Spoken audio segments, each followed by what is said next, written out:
menit. Jadi kompres, dia kering, basahin lagi, kompres lagi, kemudian basahin lagi, kayak gitu terus diulang-ulang tindakannya sampai dengan 15 menit.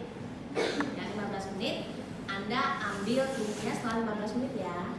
Setelah 15 menit Anda rapikan semuanya. Kemudian Anda lap. Misalnya ini pakai anduk, Anda lap nih. Ininya dilap. Yang tadi yang tempat kompresnya dilap. Kemudian Anda selimuti lagi. 10 menit kemudian baru Anda cek suhu.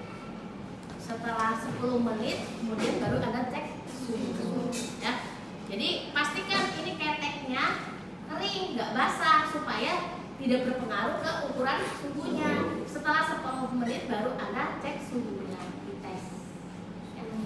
Setelah 10 menit kemudian. Jadi tadi dikerjakan 15 menit, Anda keringkan semuanya, Anda selimuti, Anda katakan suhunya Ibu 10 menit lagi nanti saya kembali ya untuk ngecek suhu. Biasanya suhunya sudah turun ya setelah suhu turun. Tapi dengan catatan kalau pada anak kompres itu harus dibarengi dengan pemberian obat antipiretik ya. Kalau anak wajib dikasihkan antipiretik dulu baru bisa dikompres. Karena apa? Pada anak terkadang kalau saking panasnya bisa terjadi kejang demam step. Jadi karena panas hebat, panas tinggi dia bisa kejang. Kalau orang dewasa jarang kejang demam karena fungsi hipotalamusnya udah bagus, sudah mati. Biasanya kalau kejang demam hanya pada anak-anak di bawah usia 5 tahun kejang demam karena termoregulasinya belum bagus. Ya, Bu, kalau misalnya ada pasien dewasa dia panas terus kejang bisa saja karena dia meningitis atau encephalitis biasanya. Curiganya karena situ kalau orang dewasa. Kalau anak kecil masih ada kejang. Dan kalau kejang demam itu keturunan, diturunkan, ada kromosomnya. Kayak anak saya tiga-tiganya semuanya kejang demam. Jadi kalau sudah di atas 38 udah kerjep-kerjep. Kalau udah kerjep-kerjep begitu baru sama saya dikasih stesolin, udah nggak mempan minum apa tuh? Minum penurun panas. Ya saya nggak ngomong merah. Ya. Jadi anak saya kalau kejang demam itu tadi yang antipiretik yang aku sebut itu udah nggak mempan. Dia mempannya kalau kandungannya ibuprofen. Kalau dia dari golongan ibuprofen baru mempan itu turun panasnya. Selain itu nggak bisa. Tapi biasanya kalau udah di atas 38 dia kerjep jadi kayak. Nah itu nanti sama saya dimasukkan ke anus tesolid. Atau biasanya obat penurun panasnya yang lewat anus. Ya, udah nggak mempan lagi yang diminum. Tiga-tiganya anak saya kejang demam. Anak keturunan, jadi abinya dulu yang kejang demam, jadi nurun ke anak. Ya, kalau kamu bayangin aja kalau misalnya pada waktu yang sama tiga-tiganya kejang. Tapi itu pernah di waktu yang sama dua anak saya kejang, yang satunya udah sampai biru, yang satunya enggak. Yang sampai biru ini yang akhirnya ada kelainan. Jadi kalau kejang demam, kalau dia sampai kekurangan oksigen, selain memang ada beberapa sel otaknya yang mati, itu juga bisa terjadi epilepsi. Anak saya yang pertama epilepsi asimptomatik, jadi nggak ada angin, nggak ada hujan, tiba-tiba jatuh deh, nyungsep. Nggak ada angin, nggak ada hujan, jatuh aja. Enggak, jatuh aja. Nggak pingsan. Kalau dia masih sadar, itu adalah dikatakan epilepsi. Kan kalau orang bilang epilepsi atau air itu kalau lihat air ya, lihat apa lagi tuh yang bergerak terus dia nyungsep gitu ya. Kalau anak saya itu epilepsinya karena dia efek samping dari kejang demam yang sudah hampir cyanosis sih, udah cyanosis, cuma nggak sampai 1 menit dia udah balik lagi. Anak saya tidak gini-gini. Jadi yang satunya akhirnya yang anak pertama itu ada gangguan itu apa itu namanya, selain epilepsi pusat konsentrasi. Jadi dia cuma bisa konsentrasi belajar 10 menit, sisanya pencicilan, sisanya nggak fokus. Anak saya pertama, tapi udah nggak ada sih, nggak almarhum, nggak meninggal, bisa 7 tahun. Jadi tinggal adiknya dua-duanya. Cuma dengan bertambahnya usia, anak itu jarang kejang demam. Sekarang karena udah SMA sama udah kuliah, udah nggak pernah lagi kejang demam. Kejang demam tuh sampai dengan kelas 1 SD. Itu kalau udah 38, di atas 38 udah tercitan aja kerjaannya, ya. Oke. yang dengan air biasa. Ini pressure. Dia dengan sistemnya konduksi ya. Kalau perbedaan panasnya konduksi. Ada pertanyaan untuk kompres biasa? Nggak ada? Ada nih?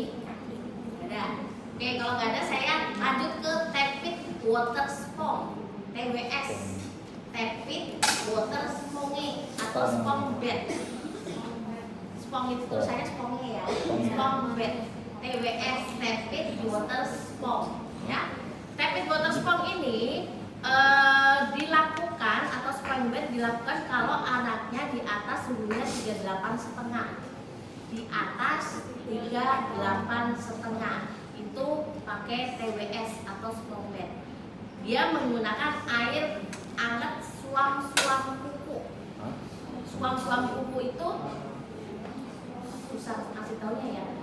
Kalau kita mau angkat-angkat kuku, suam-suam kuku. Jadi kalau pas nanti tanya ibumu ya, kalau pas dulu kecil mau mandiin anaknya itu pasti dicari angkat-angkat kuku kan, nggak panas enggak, dingin enggak, itu namanya suam-suam kuku. Ya. Suam-suam kuku. Angkat-angkat kuku. Susah ya jelasin. Orang kalimatnya begitu bahasa Indonesianya suam-suam kuku ya. Tapi ada penelitian yang mengatakan semakin misalnya kalau dia suhunya 39, suhu airnya pun harus 39, jadi sama-sama panas. Tapi kalau di rumah sakit kan nggak ada termometer air, ya. Karena tidak ada termometer air berarti yang hangat-hangat kuku atau suam-suam atau hangat-hangat kuku ya. Oke, nanti caranya setelah itu Anda katakan ibu karena suhu pasiennya di atas 38,5 akan saya kompres menggunakan air hangat ya bu. Ya, nanti dengan cara diseka itu dibalur, diseka suhu tubuh nanti sambil kipas ya. Jadi nanti badan pasien bajunya dilepas, baju pasien dilepas kemudian dipakaikan selimut. Nah, kemudian Anda air hangat ya, kemudian Anda peres, kemudian Anda seka. Ya, Anda seka dari kepala, diseka semuanya ke badannya. Ini ceritanya ada di bawah selimut ya. Kan kalau saya nyontoin, kalau diselimutin kamu nggak lihat kan? Jadi nanti ini dibasahin pakai air hangat, dilap ke sini semua, dilap sampai ke belakangnya. Nah, habis sudah basah semuanya, Anda kipas satu arah. Bisa dari kepala ke kaki atau dari kaki ke kepala. Jadi gini. Set. Nggak boleh begini. Kalau begini kayak tukang sate makin matang. Tukang sate kipasnya begini. Kalau begini berarti dia dagingnya matang. Jadi kalau kamu panas kipasnya nggak boleh begini, makin panas. Jadi kalau ngipas set ini nggak boleh begini. Kalau begini makin matang, anaknya makin panas. Jadi 1, 2, gini, nggak boleh bolak-balik. Atau misalnya dari kaki ke kepala, ini, gitu, ya, gitu. Paham? Nggak boleh bolak-balik. Kalau bolak-balik matang kayak tukang sate kalau bolak-balik matang dia. Sama kayak anak kecil ini juga matang dia panas, ya. Kemudian kalau dia udah kering, diseka lagi, kan? Tadi kipas kan kering, seka lagi. Ini basahin, seka lagi. Seka semuanya, seka lagi. Kemudian kipas lagi. Searah, kipas. Set. Dikerjakannya sampai dengan 30 menit. Dikerjakannya 30 menit. Ya. Setelah 30 menit Anda lap semuanya. Setelah 30 menit Anda lap semuanya sampai kering, dipakaikan baju. 10 menit kemudian baru Anda cek suhunya. Jadi bilang, ibu tindakannya udah selesai, nanti 10 menit kemudian saya akan ngecek suhunya ibu. Jadi kalau udah dirapikan, dipakai baju, baru 10 menit kemudian dipakaikan. Biasanya suhunya akan turun sampai dengan 1 derajat. Biasanya. Oke, sampai dengan di sini ada pertanyaan kan? Ya, boleh. Di kipas kanan dia sistemnya konveksi. Kalau konveksi dia sebagai perantaranya angin untuk mengeluarkan panas dengan teknik angin konveksi.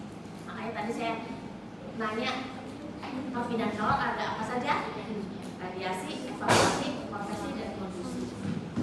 Ya, jadi harus kipas karena dia dia konveksi menggunakan angin supaya panasnya itu menguap, panasnya habis diseka menguap tadi panas. Oke, sampai dengan sini. Ini besok ada pertanyaan? Ada Bu? Ya.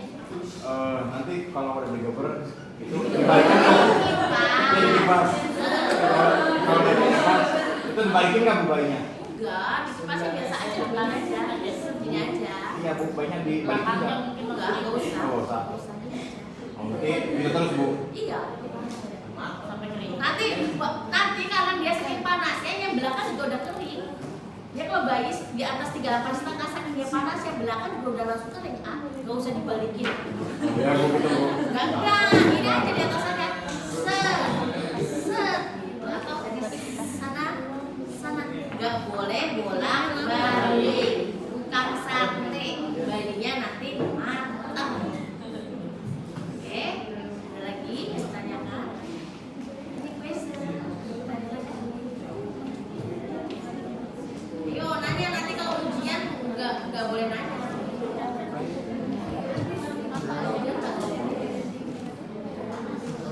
Bu, any question? Nggak ada. Apa? Kalau misalnya pas lagi dipasin gitu, kalau refleks nih lupa pakai gini. Ya, dia akan panas kalau refleks. Makanya kasih tahu Bu, ingat ya Bu, nggak boleh dipaksa seperti yang biasa. Nanti anaknya nggak turun-turun panasnya. Makanya ketika kamu sudah melakukan TP dokter spong atau spong bed, kok anaknya panas nggak turun-turun, kamu tanya Bu, tadi cara dipasnya gimana? Bisa saja ibunya cara dipasnya salah begini, ya nggak akan turun panasnya. Harus kasih tahu Bu, kalau nanti begini makin panas. Tapi kalau seperti ini, seperti hukum alam Bu, jadi memindahkan panas tubuhnya, panas anaknya ke udara. Kan susah kan jelasin hukum fisika ya ke orang ya. Pokoknya gini Bu, kalau begini ibu kayak tukang sate, ibu ingat tukang sate, kalau dipasang begini dagingnya makin matang. Nah, berarti makin panas sih Bu ya. Jadi kalau anak ibu nanti jadi memindahkan panas tubuh si adiknya ke udara. Kita nggak bisa ngomong Bu itu perpindahan panasnya konveksi. Pakai apa? Ngerti kan, gini aja, memindahkan panas tubuh anak ke udara. Kan nggak ngerti gitu, kecuali kalau kamu keluarga pasiennya perawat, tahu lah ya, atau guru fisika atau guru SMA gitu kan, itu pakai hukum konveksi. Tapi kayaknya sih janggal lah, mau bilang aja memindahkan panas tubuh anaknya ke udara. Menjawab ya pertanyaan. Oh, jadi yang dipasinnya orang tuanya gitu. Ya iyalah, kan kita berikan contoh. Emang kamu mau 30 menit bisa? Kan berikan contoh Ibu, saya berikan contoh dulu, nanti dikerjakan sampai dengan 30 menit ya Bu. Tapi kalau misalnya kata ibunya gini, oh suster takut salah, ya udah saya contohkan sampai 15 menit ya Bu. Nanti 15 menitnya sisanya Ibu. Gitu. Jangan kamu nanti wasting time. Kalau ada yang panas 4 orang kan 30 menit udah 2 jam lagi pasien. Nyuntik belum, ganti balutan belum. Masalah deh. Ya. Jadi biarkan saja orang tuanya melakukan. Paling nggak kamu berikan contoh. Ya 10 sampai dengan 15 menit nggak apa-apa, nggak masalah. Ya. Kalau misalnya dia takut salah kayak tadi tuh, nggak apa-apa 10 sampai 15 menit. Kan sisanya masih ada 15 menit. Oke, ada lagi?